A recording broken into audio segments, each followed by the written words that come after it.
Sean todos muy bienvenidos a este programa llamado El Mito y la Historia. El día de hoy siempre acompañado de mis dos conocidos ya compañeros de programa, el señor Domingo Ayala y el señor Fabián Chamorro. ¿Cómo están? ¿Qué tal, Ale? ¿Qué tal, Fabián? ¿Cómo Súper. va? ¿Cómo les va, Bien, muchachos? ¿Cómo les va? ¿Cómo les va? ¿Y esa camisa, esa remera es nueva? Y sí, no es, pero de vestuario no es mío. Ah, bueno, pues está lindo, te queda bien. Sí, por este. Fabián ya tuvo su remera de gato, ¿no? No, hoy no me pusieron otra No, vez pero gato. no, nadie se ofreció a nadie se ofreció a regalarte. regalarme el coso del gato y todo el mundo pregunta de dónde se saca la producción la remera. No del gato. sabemos. Está el otro, el del pomberito también. Se te Es identifica y ese sí, el bomberito, yo quiero, pero no me permiten todavía llevar, pero en algún momento, o sea, nada. Al final de vamos temporada, todavía. de regalo. Está bien, estamos en el programa 33. Son muchos programas, ¿eh? Increíble. Son ¿Quién muchos iba a pensar? programas Está, y imagínate, poca vez. muchos. Y la verdad que suelo entrar a ver y el retorno siempre es muy bueno y está bueno. El mejor programa, dicen, por ejemplo. Sí. Se merece un premio, dicen Sí. otros. Pero se agradece. Da gusto No que pueda merecemos, a ver. entretener. Yo creo que podemos estar nominados para los Paraná. Pues ya no existe malo para ¿Ya nada. no ¿eh? existe? Que creo que ya no se hace más, ¿verdad? Como pico ahora, justo que entramos, el mejor programa entró Sí. acá de todo Paraguay y quitan el Paraná. Y claro, pero ya está. A Lo propósito. bueno es que la gente nos los dice y nosotros sentimos que es Claro, así. Entonces ya claro, está. claro. Creo que ya eso vale más que el premio. Sí, ¿Verdad? sí. O vos Pero querés, pegaría tenés tu discurso. Pegaría tener un Paraná. Pegaría. Pero bueno, si se da, Aunque se no da. y sirve si no- para nada, pero... No, ¿cómo que no? Es un reconocimiento. Fabián, ¿ya ganaste una un Paraná? No, sí, este es mi primer programa. Ah, este es tu primer programa así, tipo... Bueno, no, pero hicimos con José Ayala, pero hicimos, fue más para YouTube. Ah, ok. Ahora este sí por tele y Este sí, YouTube. ¿verdad? tele y YouTube. Muy bien, le mandamos un saludo también al señor José Ayala. ¿eh? Mi gran amigo José Ayala. Muy bien, hoy los extranjeros que contribuyen en cultura, ciencia o deporte son valiosos porque amplían los horizontes de la sociedad que los recibe al Paraguay. Estas personas trajeron conocimientos, experiencias y tradiciones que generan innovación y enriquecen lo que ya existe. Por ejemplo, en ciencia impulsan la investigación y las transferencias tecnológicas en culturas diversas, expresiones artísticas y ayudan a que una nación dialogue con el mundo. En deporte elevan el nivel competitivo, transmiten disciplina y nuevos estilos de entrenamiento. Incluso pueden volver a clasificar a una selección de fútbol al torneo más importante a nivel mundial. Hoy en el mito y la historia, Paraguay y los extranjeros que dejaron huella, pregunta. Y arrancamos con esto. En el ámbito de la botánica, ¿quién es el extranjero que dejó una huella en Paraguay, señor Domingo Ayala? Y según ese usted? supuestamente fue Moisés Bertoni, uno de los más grandes así botánicos que tuvimos acá en Paraguay y que le puso un nombre científico a nuestra yerba mate. Ah, ¿Vos fue sabés él. ¿Vos sabés cómo se le dice? Inaex paraguayense No, o Inex. Ilex. Ilex, ahí está. Ilex Paraguayense. paraguayense. Tiene el nombre, sí. Había sido, así se llama. Yo hoy nomás me enteré de eso.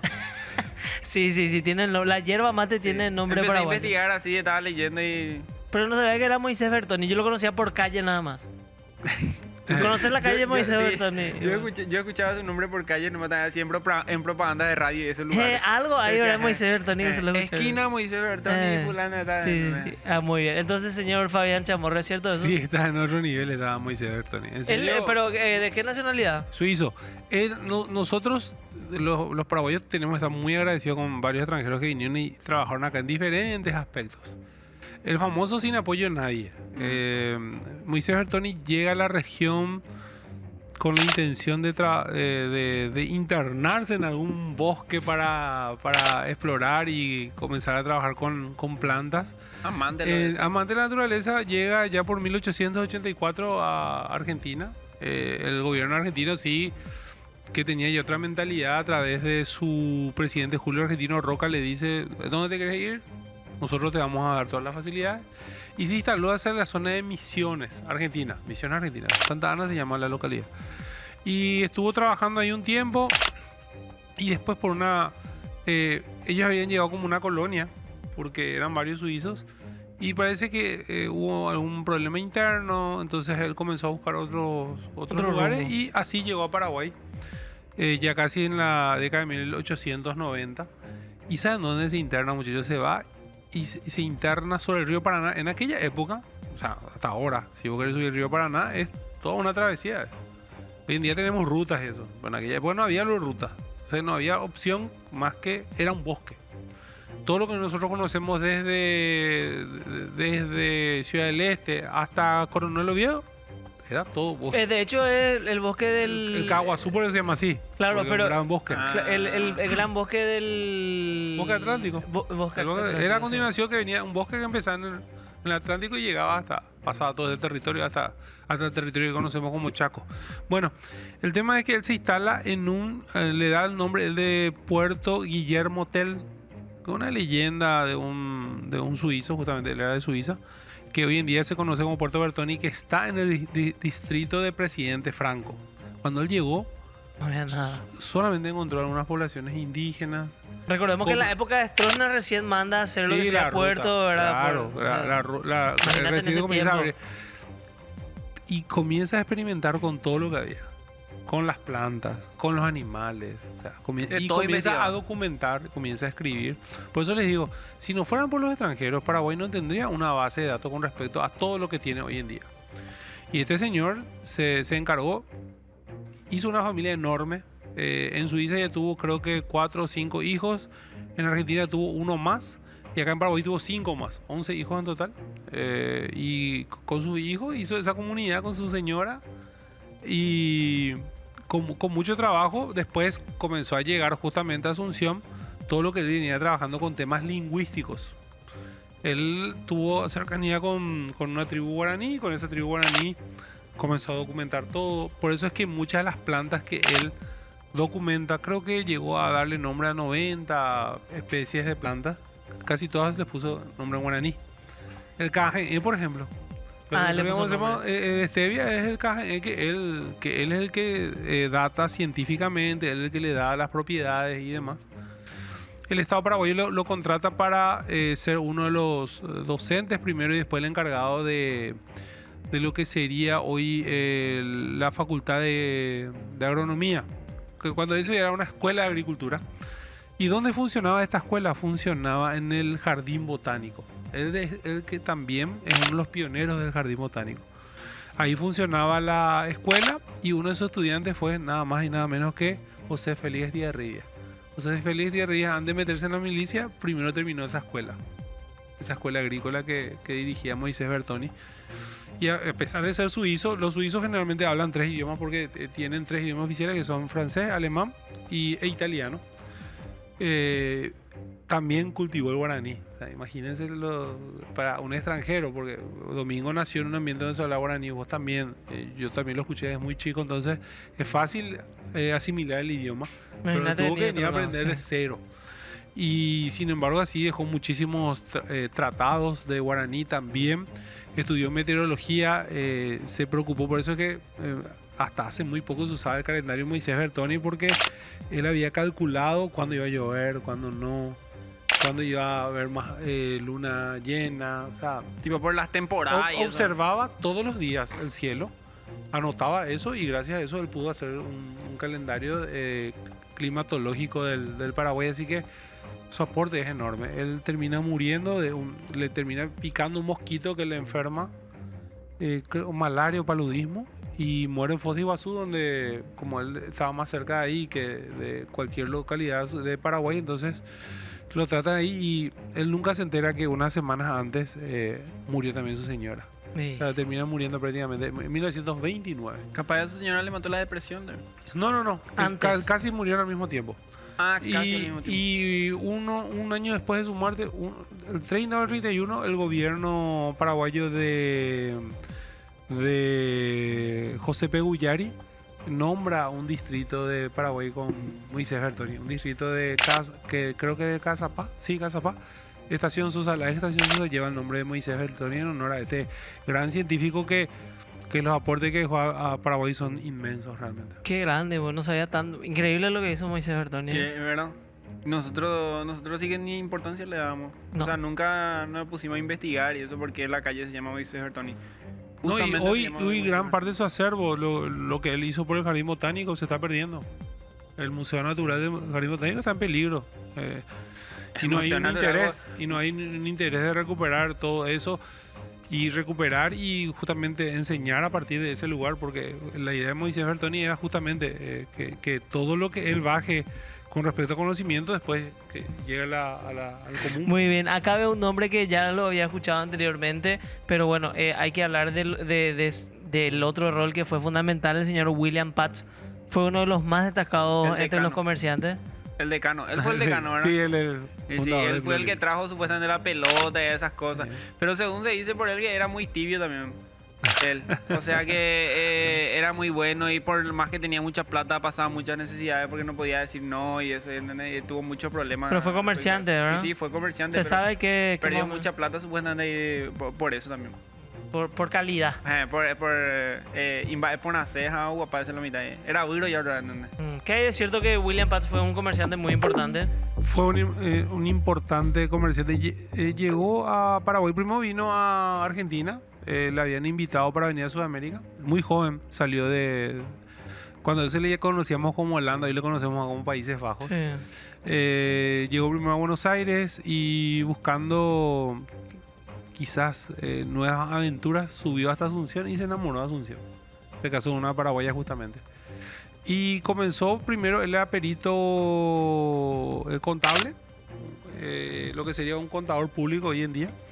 Y también era traductor, hablaba varios idiomas. Entonces así comenzó a vivir y después, gracias al manejo de idiomas, comenzó a traer representaciones de empresas. Y se asoció con un francés acá en Asunción y tuvieron una muy próspera empresa. Él llegó a crear un imperio económico muy importante y fue un pionero de los deportes en Paraguay. El fútbol es que más le reconocemos porque el fútbol... por el Olimpia. No, por lo que representa hoy el día de fútbol. Él realmente no estuvo en la fundación del Club Olimpia. Él lo que hizo es reunir a los jóvenes que tenían como intención crear una entidad que se dedique exclusivamente al fútbol. Eso fue el Club Olimpia. Y él es el que propone dos de los nombres que se trataron aquella vez, dio los nombres justamente de la antigua Grecia, Esparta y Olimpia, por el lugar donde se jugaban los Juegos Olímpicos en la antigua Grecia. Y los muchachos que se reunieron le pusieron el nombre del Club Olimpia. Él era como esta gente que vino afuera, venía con una mentalidad. Muchos piensan que la política perdón, muchos piensan que la política es simplemente partidaria, o sea, la política es solamente candidatarte para un cargo de senador, diputado, concejal. La mayoría de esta gente que se formó en el extranjero trabaja mucho con sus comunidades. Entonces, todo lo que es aportar a la comunidad es política. Y él vino y cuando se comenzó a hacer de plata, entonces, ¿qué es lo que le aportaba? Aportó la educación física. Él se iba a los colegios y después le contrataron para ser profesor de educación física. Él era un empresario que en su tiempo libre enseñaba educación física. Y después comenzó a ver justamente la necesidad de mayor contacto con el deporte y así es que él piensa en el fútbol. Y trae la primera pelota, aunque la primera pelota que llegó al país llega con uno de los dirigentes del Club Olimpia que se llamaba Lucio Sila Godoy, que fue uno de sus grandes amigos. Y comienza a traer primero, después él también es el que crea las regatas, o sea, estas competencias con botes. Así se funda el Club Sajonia y se funda el Club Biguá. Él tuvo relación con ambos clubes. ¿Por qué el Club Sajonia tiene ese color? Que es el color naranja por él. Porque es el color de Países Bajos, claro. De los Países Bajos. Él vivía justamente en el barrio de Sajonia, vivía casi donde termina la calle, lo que hoy es la calle Carlos Antonio López. Y él siempre fue muy del barrio, él siempre fue de tener mucho contacto con la comunidad y siempre fue tratar de aportar algo al Paraguay. De hecho, he visto que su casa, la que mencionaste, ahora hay un club de pádel ahí detrás de su casa. No sé si se está cuidando adecuadamente. Sí, pero es Paraguay. Paraguay nunca se cuida nada de lo que es viejo. Pero ese se queda ya tipo como, no sé. Patrimonio. Como patrimonio cultural. Es que no sé, del país, yo pasé por ahí y he visto que trae una cancha de pádel. Y si es patrimonio no puedes tocar la casa. El entorno sí puedes modificar hasta cierto punto. William Patz tuvo hijos acá en Paraguay. Y cuando vino la guerra del Chaco, él tenía una cadena de distribución muy importante, porque él al traer mercaderías importadas, después los distribuía al interior del país. Y Paraguay necesitaba camiones cuando empezó la guerra y él los puso a disposición. Y él fue uno de los pocos que no cobró nada, porque la mayoría pues Ayudó muchísimo. ayudó muchísimo. Y es más, sus hijos fueron a combatir. Y él fue uno de los referentes de la Legión Civil Extranjera, que fue una de las entidades que aglutinó extranjeros para ayudar al Paraguay durante la guerra. ¿Y qué pasó de su hijo, pues? Y sobrevivió a la guerra. Llegó a tener, creo que hasta el rango de capitán, creo que llegó. ¿Siguen los hijos de los Pats por acá? Sí, en una parte se fue vía Cazapá, hay Pats en Cazapá y también ¿Y en Asunción. sus empresas y eso que llegó a tener acá? No, y esa famosa las sucesiones, como cuando son varios hijos, se van partiendo, después Tiene que desaparecen. haber un Pats cerrista. Y tiene que haber, ¿por qué no? Su negocio estaba casi cerca del Palacio de López. Hasta ahora existe el edificio. El edificio, así que Es un negocio. ahí queda. Él fue también su lápida en el cementerio de la Recoleta está todavía. Su último aporte a la sociedad fue presidente del grupo de pro aliados, porque su país era uno de los países que entró en guerra con la Alemania nazi, contra la Alemania nazi. Entonces él aglutinó acá a los extranjeros que estaban contra la invasión nazi en Europa. Toda su vida hizo ese tipo de política. A la gente hay que decirle que hacer política es preocuparse también por su comunidad y por su entorno, no es precisamente ir a un cargo. Se distorsionó un poquito el término político, ¿verdad? Sí. O sea, no, Y Don William Pats fue una persona que aportó muchísimo, que le quiso muchísimo al Paraguay, por eso que terminó eligiendo Paraguay para producir, le dio trabajo a la gente, le ayudó a muchísima gente, le ayudó al Paraguay cuando Paraguay necesitó. Entonces ¿Y él era que también, murió no, por murió una ya por enfermedad o murió mal? ya por la ya por era la- un señor grande, sí. entre los intelectuales de las letras, podríamos ubicar al español Viriato Díaz Pérez. Vitario. No, Viriato ¿Viriato es? Díaz. Ah, no. Ah, entonces yo estoy... Buscaste mal. ¿Y qué sabes No, yo de estaba Vitario investigando por entonces? él y- no, y yo sé que es un escritor y que dejó libros como La Corte de K y Un Paraguayo Olvidado, supuestamente, y La Revolución de los Comuneros que hizo acá, que escribió. Ese es de Él escribió Viriato. Viriato había sido. Yo leí mal entonces. O Leí sea, mal, escribió o- bastante. Sí, escribió bastante y dejó muchos libros acá en Paraguay.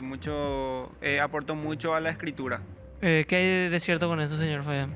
Bueno, Viriato Díaz Pérez era un intelectual del modernismo español, que fue una generación intelectual de literatos muy importantes de España. En España él es... Ahí El pro. arriba está. Y vino cómo fue para que venga justamente mucha vino a gente sí Paraguay. vino a Paraguay, Vino a sí. Paraguay porque tenía un primo paraguayo, se llamaba Eric Campos Cervera, que se fue de visita a España. Era un primo segundo y se terminó casando con su prima, con la hermana de Viriato. Y Viriato tenía una relación muy cercana a su hermana, entonces se sintió solo allá en España y vino a vivir. Ya habían fallecido sus padres, entonces vino a vivir a Paraguay. Se enamoró de una chica llamada Leticia Godoy, que también estaba emparentada con un círculo de intelectuales. Y se quedó a vivir definitivamente en Paraguay. Pero él era teósofo. ¿Qué es la teosofía, justamente? La teosofía es la búsqueda del conocimiento a través directo de la divinidad o del espíritu. O sea, vos tratás de tener un contacto directo con el ser superior. Ah, para era que el el tipo ser superior, espiritista. más o menos, pero vamos a aplicar eso. El ser superior te da a vos el conocimiento. Y a través de rituales, entre ellos la contemplación. ¿Qué es lo que es la contemplación? Una concentración absoluta en un elemento o en algo espiritual. Y él escribía para periódicos y revistas que trataban sobre teosofía en España ya. Bueno, en la teosofía, por ejemplo, trae muchos elementos de la espiritualidad oriental, entre ellos la reencarnación y el karma. Pero no el karma instantáneo. El karma nosotros asociamos mucho de te portaste mal y te va a pasar algo malo. El que ellos manejaban era el karma de la vida. O sea, si a vos te pasó algo ahora es porque algo hiciste en tu vida pasada. Ah, ok. Y creían que a medida que iba pasando a otra vida, vos te ibas perfeccionando. O sea, cada vez mejor. Y él creía en todo eso. Entonces fue uno de los españoles que también trajo a Paraguay el espiritismo. Probablemente el espiritismo haya sido una de las herramientas que ellos usaban para tener ese contacto con un ser superior y demás. Todo muy extraño, todo muy esotérico. Es más, su tesis, él era doctor en filosofía y lenguas. Su tesis era justamente sobre lenguas hindúes y árabes, de donde él había sacado muchísimo conocimiento sobre cuestiones espirituales. Entonces muchos de sus escritos no son solamente de literatura, sino también son sobre este tipo de estudios que tienen que ver con la espiritualidad oriental. Así que era un personaje interesante. Viene, se casa de Paraguay. Él se casó, por ejemplo, donde hoy es la vicepresidencia de la República. La oficina de la vicepresidencia de la República era la casa de su suegro, que se llamaba Juan Silvano Godoy. Entonces él se casa ahí. Tuvo 5 hijos en Paraguay. Su señora muere al poco tiempo que su suegro, en el año 1926. O sea, se tuvo que quedar a cuidar a todos sus hijos y va lentamente desprendiéndose de ese pasado que tenía que ver con la teosofía y demás. Y se dedica 100% a la docencia porque le tenía que educar y mantener a sus 5 hijos. Que Realmente yo este señor no conocía. No, es un capo. Yo quiero que traten de buscar, siempre los que nos ven, para tener una idea sobre quién era. Hay un libro que hace sobre ella, una especie de biografía que hace sobre él, perdón, Josefina Pla, que también es una mujer que aportó mucho a Paraguay y también española, que pueden encontrar en librerías y van a tener una visión completa de lo que era este señor Don Viriato. Era un intelectual muy importante, también le aglutinó a intelectuales importantes paraguayos. Ellos formaron un cenáculo, o sea, una asociación llamada La Colmena, donde estaban, por ejemplo, Juan Oleari y otros más. Es más, con Juan Oleari llegó a tener una librería en Viriato Díaz Pérez. Que mucha gente así grandes en su país, que son tipo, están Sí. ya arriba en su país, vienen a parar acá a Paraguay, ¿verdad? Y Y lo que muchos aportaron. vinieron no digo por mujeres, vinieron y se casaron, se quedaron a Paraguay porque conocieron el amor de su vida, Claro. por decirlo de alguna manera. Paraguayita. Paraguayita. Barete, la cuñadilla. Si hablamos de los extranjeros que dejaron huella en el Paraguay, no podemos olvidarnos, por ejemplo, de algunos directores técnicos que tuvo la albirroja en los mundiales. ¿Puedo citar algunos? Para que Sí, no nos olvidemos estamos- nosotros. le decimos a la gente que ya estamos en el mundial, Sí, en vez del estamos, mundial, sí. entonces, o sea, de la eliminatoria total, pero estamos cerca del mundial, así que queremos, por Creo eso que es que Cayetano Renamolo fue el último Paraguayo. que tuvimos, y después ya fue Tata Martino, Carpegiani. Tenemos Capellani, Carvellani, brasilero, verá que Carvellani 98. Sergio Marcarián, Eh, uruguayo.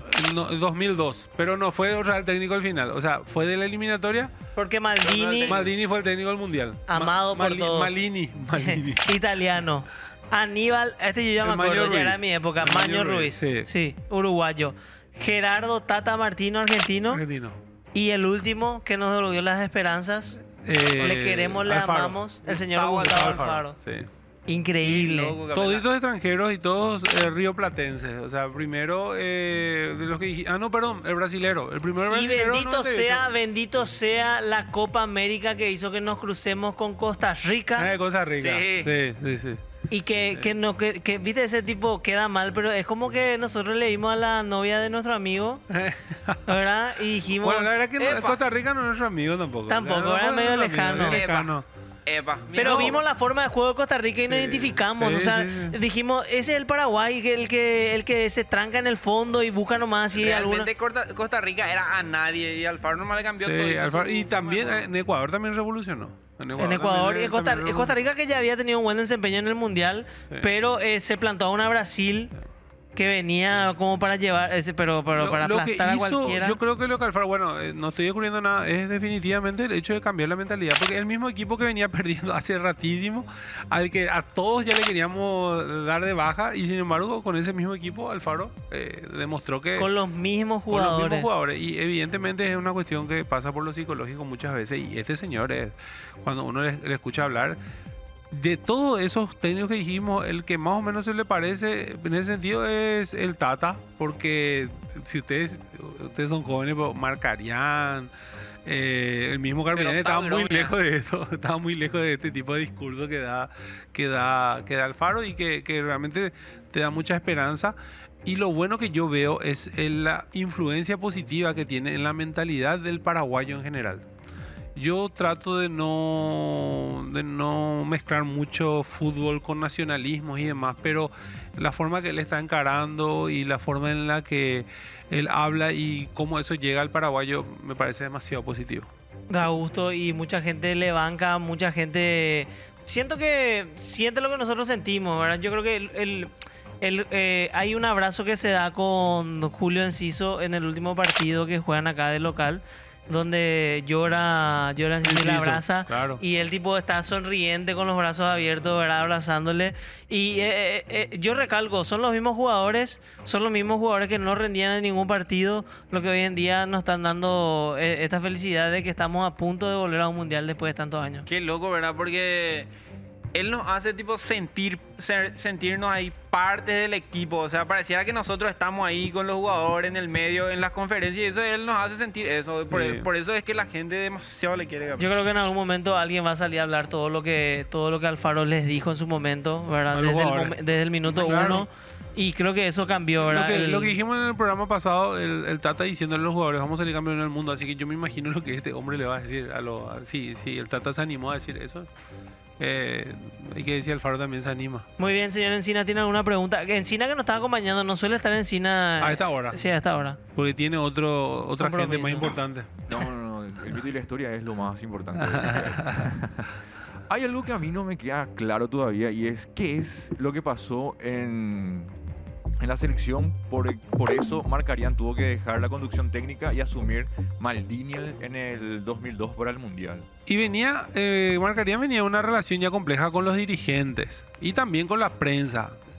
Hay que decir que, bueno, hoy en día la prensa sigue teniendo mucha fuerza, pero hay demasiada comunicación, hay demasiada información, hay demasiados medios. En aquel momento había dos entidades que monopolizaban los medios y estaban contra Marcarián. Y encima Marcarián pierde los dos últimos partidos. Creo que uno fue contra Colombia, que nos golea, y el otro, no recuerdo, creo que fue Venezuela. Perdimos contra Colombia y Venezuela y eso Debilita y chao. le condenó. Ya le estaban buscando la forma ya había una mala relación con la dirigencia paraguaya. Y mira que lo peor es ir al mundial con un técnico nuevo. Sí, lo peor, y eso hizo Paraguay. Le echaste a un hombre que hizo todo el proceso, con el que se llegó bien al mundial, y después le terminás trayendo a una persona que no tiene absolutamente seco. que no conoce la selección, que no conoce al paraguayo, y le sacaste a un tipo que comenzó siendo técnico prácticamente en Paraguay. Después Marcarián también tuvo mucha preponderancia en Perú y en otros lugares, pero él había sido técnico de varios equipos acá en Paraguay, o sea, conocía la idiosincrasia del paraguayo, que hay que conocer la idiosincrasia del paraguayo. Le trajeron a un extraterrestre que se juntó ahí con los No hablaba ni muchachos. nuestra lengua, no hablaba ni español. Terminó muy mal creo que fue la peor idea. Algo que nos quedamos todavía los que vivimos esa generación somos la mala decisión real de Maldini y el penal que erró el pobre Tacuara, que tampoco le vamos a estigmatizar por eso, pero es imposible olvidarse. Sí, es imposible. Y lo Para que cuenta mí que siempre tenía que Cueva, lo que cuenta Cueva creo que cuenta la que ya había preparado todo ya su maleta, el Sí, Maldini. que le metió contra Eslovaquia. Sí, que mete tipo, los 2 goles. Sí, que mete los 2 goles y Paraguay clasifica a octavo. ¿Quién era el preparador físico? Era el que le dijo a Cueva, ella preparan de y qué tal, le dijo, ajá, lleguitas a eso, y no sé, no hay ni pata con este técnico. Y después nos eliminó Alemania, creo que, ¿sabes? Creo que sí. Alemania, sí. sí, Siempre Alemania, los grandes contra Paraguay. Siempre nos bancamos con los más grandes. Ahí está, tenemos una foto. ¿Eso que es una olla negra? ¿Olla Jun? Sí, no, olla negra, es una cerámica indígena. ¿Esta donde se encuentran los restos? No, ¿verdad? No, esa no. La mujer que aparece, la que no tiene boina, se llama Branislava Susnik. Branislava Susnik era una eslovena que llegó a Paraguay en 1950, cuando tenía 30 años. Era arqueóloga, lingüista, vino y comenzó a entrar en las comunidades indígenas, casi a todas las comunidades indígenas de Paraguay recorrió, tanto en el Chaco como en la región oriental, y vivía con ellos. Imagínate lo difícil que va a ser eso. Sí, no, y aprendía sus lenguas. Ella dejó más de 70 escritos si no fuera por ella, hoy no conoceríamos nada de la cultura material ni religiosa de muchísimas parcialidades. Entre ellas la guaraní, por supuesto, que es la que más nos toca porque nosotros somos parte de ese mestizaje de los guaraníes. Sus libros son los más importantes y referenciales sobre diferentes etnias en Paraguay. Nuevamente, si no fuera por los extranjeros, nosotros no tendríamos conocimiento de muchísimas cosas. Y hablamos Moisés Bertoni en el tema de botánica, meteorología, esta señora en el tema de todos, hoy en día son el 2% de los paraguayos son indígenas. Y sin todo el conocimiento que ella dejó, hoy nosotros no íbamos a tener nada. No íbamos a tener nada. Ella fue la primera ganadora del Premio Nacional de Ciencias. En el año 1992 se instituyó el Congreso Nacional. No le pelotea mucho el Congreso Nacional. De paso vamos a planearnos también por eso. A veces dan, a veces no dan.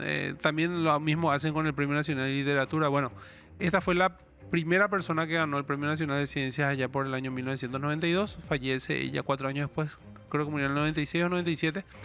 Y el aporte que ella dejó está hoy en el Museo Etnográfico Andrés Barbero, que está ahí sobre la Avenida España, casi Tacuarí, por si quieren conocer su obra. Le dio su vida a Paraguay. Le dio su vida a Paraguay, fue Porque vino docente, a los 30, o sea, ya vino en un grande. momento, pero en un momento igual que ya... Y se metió en el monte. Se metió en el monte y se quedó a vivir muchísimo tiempo con cada parcialidad. Qué y loco. documentaba todo.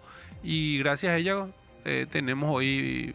Le debo muchísimo a los extranjeros. Y una de ellas es a Susnik, que estoy seguro que mucha gente que está viendo el programa hoy no la conocía. Eso es lo que hizo Susnik, eso es lo que hizo Moisés Bertoni, eso es lo que hizo don William Patz. Así que hay que recordarlos.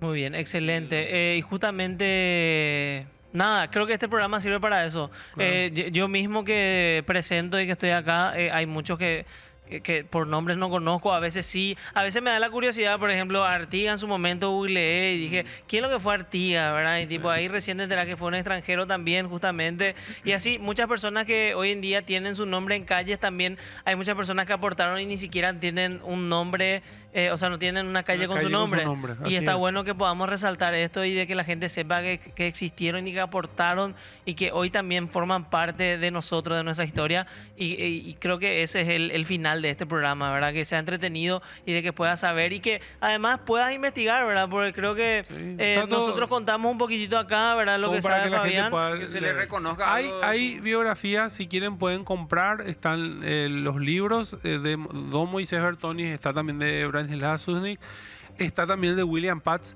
Hay biografías completas, los pueden comprar, no son muy largas, van a tener un momento de entretenimiento, en 2 horitas van a poder leer todo, así que les invito también a que puedan comprar materiales sobre ellos para que puedan tener una idea de todo lo que aportaron para Paraguay. Muy bien, les quiero recordar nada más el copiatín de domingo. Sí, recordemos que el mito y la historia te ayuda con tu examen final. En el copiatín de domingo vamos a responder los temarios que tu profesor podría sacar en el examen. Así que recuerden, desde octubre las preguntas con más likes en YouTube y en los clipeados de redes sociales van a ser traídas a la mesa para darte una respuesta de la mano del copiatín de domingo. Así que ya saben, hagan sus preguntas, porque la vez pasada yo salí de esa duda del conde de Eu.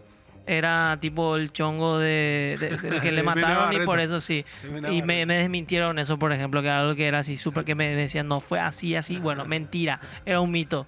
Domingo, ¿qué aprendimos hoy? Que después de la tormenta viene la calma. ¿Pero por qué? ¿Y por qué te acordás que en la Copa América Paraguay vino Ah, Shalai? por fútbol. Ah, ¿verdad? vino Shalai. Ni el bus se fue a recibirle a ellos de la... Cierto. ¿Te acuerdas que se fueron todos por su lado en cierto, taxi? cierto, nomás? cierto. Y gracias a la Copa América nosotros le conseguimos al Faro, que ahora estamos bien. Pensé que era algo botánico lo que iba a decir. Quiero saludarle. Tuvimos un evento donde tuvieron ustedes dos con gente del canal. Y quiero saludar en serio a Salvador Icar, que era mi ídolo. Yo quería que Salvador vuelva a la tele para Era tu escucharle. Claro, porque en el 98 él era el relator. En el 98 ya. Claro, y a partir de ahí era el amuleto y yo no podía creer que no tenga un Pero espacio. ¿cuántos años Y- tiene Salvador Ica? No y sabemos. Salvador no sabemos. tiene ya Pero 55 arrancó joven. largos. Arrancó Sí, joven. Loco. Arrancó joven. Y le necesitamos. Y la otra compartí con Salvador y que le dije justamente, qué suerte que volviste. Este mundial nos va a ir bien. Ustedes no saben, pero Fabián Chamorro es otra vez una estrella dentro de las estrellas, porque estuvimos en un evento y todos se acercaban a decirle, yo veo tu programa, Ay, me sí. encanta tu programa. Saluda a la Ahora señora salió una Carmiña foto de Masi. Carmiña Masi Que también. había sido nuestra televidente, así Sí. que saluda a Saludo a Carmiña. Carmi también. Saludo grande a Carmi, a todos los que nos tiran buena onda por el programa. Esperemos que siga y bueno, vamos a tratar de que siempre sea entretenido y de hablar de historia. Gracias, Domingo. Gracias, Vale, gracias, Fabián. Gracias, Fabián. a ustedes, muchachos, por compartir este lindo espacio. Muy bien, nos vemos en un próximo programa. Muchísimas gracias. Volvamos al vivo. Probablemente en algún momento hagamos un especial, así que nos vemos nuevamente en un programa en vivo para poder leerle a ustedes y bueno, tener ese ida y vuelta. Nos vemos en un próximo programa. Chao, chao.